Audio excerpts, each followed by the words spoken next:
Salve, salve galera! Hoje eu estou aqui para falar um pouquinho sobre o processo de ilustração do livro O Capeta Caolho contra a Besta Fera. Esse livro aqui, maravilhoso, escrito pelo incrível Everaldo Rodrigues. Por que eu vou fazer um vídeo sobre o processo criativo de ilustrar esse livro? Porque foi de longe o projeto mais desafiador em se tratando de desenho da minha vida. Foi a coisa mais interessante passar por isso. Foi bastante complexo, mas ao mesmo tempo muito, digamos assim, engrandecedor. Eu aprendi bastante, quebrando a cabeça para tentar encontrar o traço perfeito para ilustrar o texto do Everaldo. Para quem não sabe, esse livro aqui foi finalista e vencedor do melhor prêmio de melhor conto, melhor novela de terror do ano de 2018 da ABERT, a Associação Brasileira de Escritores de Romance de Suspense e Terror. Eu cheguei a participar dessa premiação, conheci o Everaldo pessoalmente, fui finalista com um conto policial, mas acabei não ganhando. Mas enfim, o Everaldo ganhou esse prêmio. E assim que eu vi que ele ganhou, eu fui ler essa narrativa aqui, essa noveleta, né? Essa novela. E eu fiquei encantado pela linguagem, pelo tema. O cara coloca lobisomem e cangaceiro no mesmo, em um romance, em uma novela de terror. Eu, enquanto nordestino, enquanto amante de contos e narrativas fantasmagóricas, sobrenaturais, eu me apaixonei de cara, li e fiquei maluco. Eu disse, Everaldo, cara, eu imagino cada cena aqui já ilustrada na minha mente e tal. Aí o Everaldo, então, vamos fazer uma edição comemorativa com ilustrações. Eu adoro o seu traço, ele conheceu meu trabalho. E aí eu disse, tem certeza? Ele tem, então vamos nessa. E aí, para a gente falar sobre o processo em si, como é propriamente dito, ele gostou do meu estilo de ilustração, mas a gente optou por diferenciar um pouco. Eu tinha acabado de ilustrar esse livrinho aqui, ó, que é o Onde o Vento Faz a Curva, da Larissa Brasil. Outra também ganhadora do Prêmio Best, como a autora revelação. E as ilustrações que eu tinha feito eram assim, ó, um traço mais grosso, bem aquarelado de nanquim. E aí o Everaldo conversou comigo, a gente decidiu fazer de uma forma mais diferente. Um desenho menos figurativo, assim, uma coisa mais distorcida, mais expressionista, já que um lobisomem, né, e um cangaceiro são criaturas, digamos assim, criaturas do sertão, né, criaturas da noite.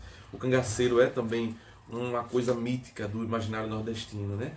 Então ele me propôs mudar um pouco as minhas referências, a acertar melhor o traço para encaixar com o texto.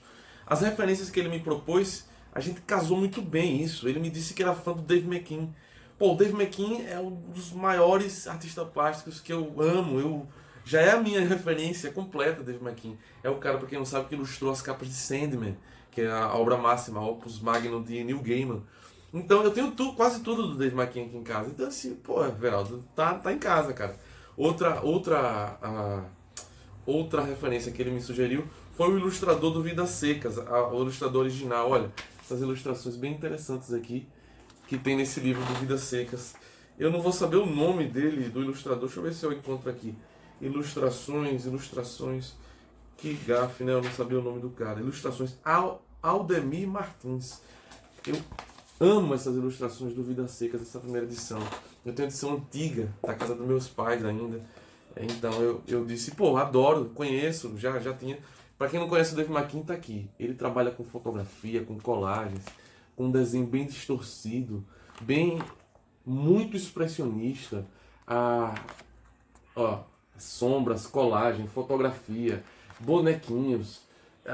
O cara é um artista muito louco. Eu já amo o estilo do Dave McKean. Mas claro, tentar transpor isso para ilustrações em nanquim, né? E outro ilustrador que ele gosta muito também, e que eu adoro, é o Harry Clarke, né? O Harry Clarke é o que ilustrou aqui essa edição lançada pela Tordesilhas, que eu tenho, maravilhosa, sensacional, um tomo bem vultuoso. É o Contos de Imaginação e Mistério e ilustrações de Harry Clarke. E outras referências que ele me trouxe também. E aí, quando o Everaldo falou comigo, eu quero essas referências, cara. Aí eu disse, então, Everaldo, veja só, essas já são as minhas referências. Então eu não vou mudá-las, ou seja, o ilustrador que eu sou hoje, eu cheguei por causa desses caras. Então o desafio é me superar, né? E além do que eu já sei fazer. Então eu tentei isso. Foram os primeiros esboços que a gente conversou sobre as cenas que iriam ser ilustradas. as cenas de maior dramaticidade. Ele decidiu, eu disse para ele decidir o que é que ele queria. Então a gente fiz os primeiros esboços, os primeiros desenhos, bem toscos mesmo, bem primitivos assim, para testar a questão de composição, de posição de personagem. E aí eu fui testando um pouco o traço. Aí o problema aqui era decidir o visual do lobisomem, né? Como é que ia ser também o traço, eu ia fazer de grafite, eu ia fazer de nanquim, eu ia fazer pincelado, eu ia fazer com caneta. Então no início foi muito difícil, eu realmente demorei até achar, e sinceramente eu só fui achar mesmo faltando pouco tempo para estourar o deadline, mas só funcionam as coisas assim, né? E aí é desenvolver qual seria a cara da criatura, do lobisomem, que é uma das principais coisas. Então eu desenhei muita coisa aqui, ó. Esse lobisomem aqui meio tosco, meio cabeludo. Aí depois, não, vou fazer uma fera mais parecida com um lobo. Aí depois, não, vou fazer uma coisa mais destruída, mais, digamos assim, distorcida. Aí eu testei isso aqui também, ficar mais humanoide. Mas aí eu pensei, não, vai ficar muito tosco. Apesar que, quanto mais tosco, eu acho que também é válido, porque a gente tá falando de monstro, né? Então, eu fui aprimorando essas referências e chegando num traço legal. Eu testei usar uma caneta tinteira, aquelas canetas que saem muita tinta, em um papel cochê. Diferente de tudo que eu já fiz, nunca fiz esse tipo de desenho. Ou a caneta tinteira no papel cochê, ela desliza assim, ó, não tem atrito, é uma coisa assim. Então eu não podia nem usar grafite, eu não podia fazer esboço, porque digamos assim, o cochê, papel cochê, que é o papel de foto, esse papel luminoso assim, você não pode botar lápis. Quando o lápis risca, ele fere o papel, você não apaga mais. Então eu tinha que desenvolver digamos assim, os esboços, os desenhos de página, tipo assim, ó, em outra página, idealizar e depois passar para a finalização sem esboço, certo? De definir as linhas de ação e tal, para depois sim passar para o desenho sem chances de errar. Eu vou dar um exemplo aqui, ó. Não sei se vocês conseguem ver. Aqui é a cena que aparece Roberto Moraes e o lobisomem, que é a mesma pessoa, ele se transforma, né? Então eu botei a figura do Roberto Moraes aqui, ó, os dois braços. Essa é a composição da página, que eu acho que o segredo da arte é a composição, né? É como você distribui os elementos de uma página. Isso vai dar harmonia, é o que deixa um desenho legal. E aqui por cima dele o lobisomem, as suas duas garras e a lua cheia atrás. Essa foi a ideia. Mas aí quando eu parti para a execução, os caminhos foram mudando um pouco, como acontece sempre, e acabou saindo assim. Olha aí, vocês estão conseguindo ver daí. Essa é a ilustração crua. Quando eu passei para a Photoshop, eu quis colocar as texturas. Eu desenvolvi algumas texturas para fazer as roupas, para fazer a textura da lua, para fazer a textura do solo. Como foi que eu fiz isso? Eu peguei chumaço de algodão, eu peguei pincel mesmo, aquarelei nanquim e fui jogando nas páginas. Isso aqui eu usei para fazer madeira, colocar textura de roupa. Aqui eu usei a textura da lua e também a textura do pelo do lobo. Ó. Eu digitalizei essas imagens e ia colando nos desenhos através do Photoshop. Por isso que eu não tenho nenhuma ilustração finalizada mesmo assim, porque todas foram finalizadas com o Photoshop, a finalização digital. Isso aqui eu botei uma coisa cinza pelo fundo. O Everaldo depois colocou um preto, eu achei legal também. Deixa eu ver outras coisas legais aqui para mostrar para vocês. Então é isso, ó. Aqui um fundo preto. Aqui foram os testes antes de começar a fazer essa ilustração aqui, ó. Antes de chegar no traço, eu estava testando e não estava conseguindo achar. Eu não gostei disso aqui. Ficou muito grosseiro. Everaldo, a gente já tinha conversado que queria um traço mais fino, menos, digamos assim, menos carregado. Aqui alguma textura que eu fiz também. Eu cheguei a fazer a primeira das ilustrações inteira, para depois desistir dela. Olha só. Com um pincel, esse pincel aqui, eu esgarcei ele todo. Perceba que o traço ele tá bem esgarçado, bem distorcido. Então, eu fiz isso aqui, mas não gostei do resultado. Aí passei para fazer o traço mais limpinho. Olha aqui ele, ó. O mesmo desenho, só que com um traço mais limpinho, mais clean, sabe? E aqui foi finalizado no Photoshop também. Por isso que não tem a ilustração final. Aqui foram alguns testes de traço, ó, para fazer os personagens que são nordestinos bem sofridos lá da região de Terezinha do Mochopó. E aqui, deixa eu ver mais. Aqui foi um esboço a lápis, quer dizer, ó, Primeiro houve o esboço a lápis, para depois o esboço a nanquim, com um pincel, para depois chegar no esboço final. Aqui outro esboço a lápis da criatura, eu tentando chegar numa forma da criatura. Aqui tá bem tosca ainda. Eu decidi fazer a boca dela arredondada e as outras partes do corpo bem recortadas em triângulo, em formas mais, digamos assim, retas, para dar um contraste interessante, uma harmonia. Os olhos são redondos também, bem redondos, e eles rimam visualmente com a forma da boca, que ela é redonda também. Eu achei bem bacana essa questão redonda assim. Aqui é um esboço da galera na igreja, não dá pra ver direito, mas eu fiz várias cabeças aí. E a cena final da igreja ficou assim.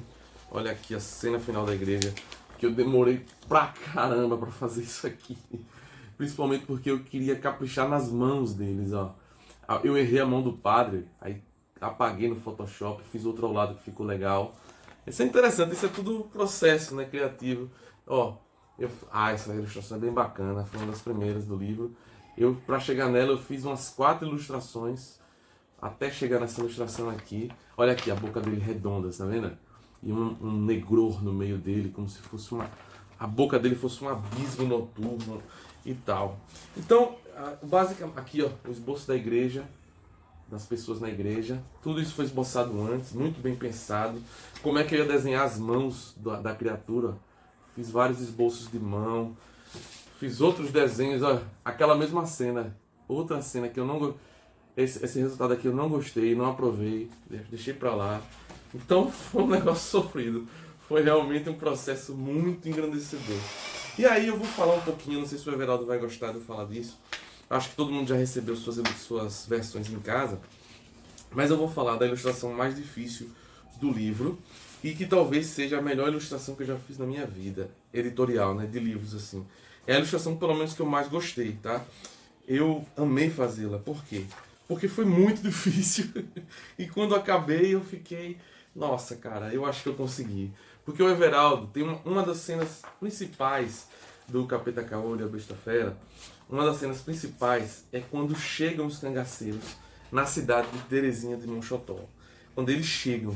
E quando eles chegam, a descrição que o Everaldo faz é o bando, ele descreve todos eles, uma barreira de vários homens feios e fortemente armados e poderosos. E é uma coisa magnífica a forma como o Everaldo descreve esses cangaceiros. E eu precisava representar isso no papel. Só que como é que eu vou representar uma fileira de cangaceiros? Ó, eu tinha que representar uma fileira de cangaceiros, só que os desenhos, eles são horizontais. E uma fileira de cangaceiros, uma barreira chegando, ela tinha que ser o quê? Ela tinha que ser vertical. Ela tinha que ser assim, só que uma fileira tem que ser assim. E aí, como é que eu vou fazer isso? Pelo amor de Deus. Então, eu desenvolvi vários desenhos, composições de página até chegar na final. Eu não tô achando aqui, eu queria mostrar aqui. Aqui, achei. Pronto, ó. Por exemplo, eu comecei com essa daqui, ó. Fiz alguns cangaceiros enfileirados lado a lado, assim, ó. Essas daqui, ó, lado a lado. Ó. Mas aí eu pensei, quando eu for finalizar, isso não vai ficar interessante. Eu não sei se vai ficar legal. Aí eu tentei finalizar, aí uma cabeça ficou grande demais. Aí já desisti. Até que eu comecei a desenhar. E do nada mesmo. Fiz umas formas assim, botei uns retângulos, umas formas geométricas. E fui compondo a página como se os cangaceiros estivessem amontoados. Porque a leitura desse trecho também dá a impressão disso, deles estarem amontoados, como se fosse uma maré de cangaceiros, sabe? Então eu decidi verticalizar essa imagem na forma de vários caras amontoados. E saiu de primeira, eu fiquei muito feliz essa noite. Eu comecei a fazer o esboço com esferográfica Bic e saiu isso aqui. Saiu todos esses cangaceiros assim, meio que amontoados numa página só. As caras rudes, ó, bem mal encarados. Aqui é só o esboço, tá, galera? Mas eu achei muito legal o esboço. Então, isso aqui foi o esboço, ele saiu quase que de primeira, assim. Fiquei muito feliz. Aí eu fiquei cansado, só finalizei no outro dia. Eu comecei a finalizar, e aí comecei a finalizar, só que sem esboço. Eu não posso fazer esboço no papel de crochê. Aí saiu assim, aí eu achei, já errei, não tá bom. Aí comecei a fazer de novo. E tome mais trabalho de novo, mais trabalho. E aí eu comecei a fazer, até que eu cheguei nisso aqui. Essa aqui. Essa foi a ilustração final. Ó, bem detalhada, os rostos deles, os símbolos nos chapéus, os apetrechos, as roupas, os cavalos, as expressões. E ainda coloquei aqui, ó, um Ariano Suassuna como um easter egg aí, uma brincadeira do autor, do ilustrador. O Everaldo, por sorte, gostou bastante. E essa aqui é a versão crua. Depois eu finalizei a versão no Photoshop, coloquei as texturas, etc e tal. E enviei tudo pro Everaldo, que por sorte e por afinidade artística também, afinidade estética, as nossas referências são muito parecidas. Ele amou as ilustrações e o resto é história. Ele amou, a gente desenvolveu, colocou. E é isso, galera. Eu queria passar para vocês mais ou menos como é o trabalho do ilustrador, como foi o trabalho desenvolvido aqui no Capeta Caolho contra a Besta Fera. Eu amei, foi muito trabalhoso, mas ao final, quando eu recebi isso aqui na minha mão, que eu pude olhar, vou mostrar a vocês, ó. Que eu pude olhar o trabalho feito já, concretizado. Aí sim, eu respirei fundo e disse, pô, valeu a pena cada minuto investido nessa empreitada, porque eu cresci muito como ilustrador, como desenhista. Olha aqui, é finalizado. Ó. Eu cresci muito como artista, desenvolvi novas técnicas, novas referências. Então eu só tenho a agradecer ao Everaldo por ter confiado em mim, o seu trabalho, a sua magnus opus, a sua obra-prima, que é o Capeta Caolho. O Everaldo é um grande escritor, procure ele nas redes sociais. E se você quiser adquirir, entre em contato com ele. Everaldo Rodrigues JR, lá no Instagram, tá? É isso, galera. Por hoje é só. Desculpe pelo vídeo longo. E a gente se fala. Valeu. Qualquer dúvida, deixa nos comentários, manda um direct, manda uma mensagem. Que a gente fala sobre esse incrível trabalho do Everaldo, recheado com as minhas ilustrações. Valeu? Tchau, tchau.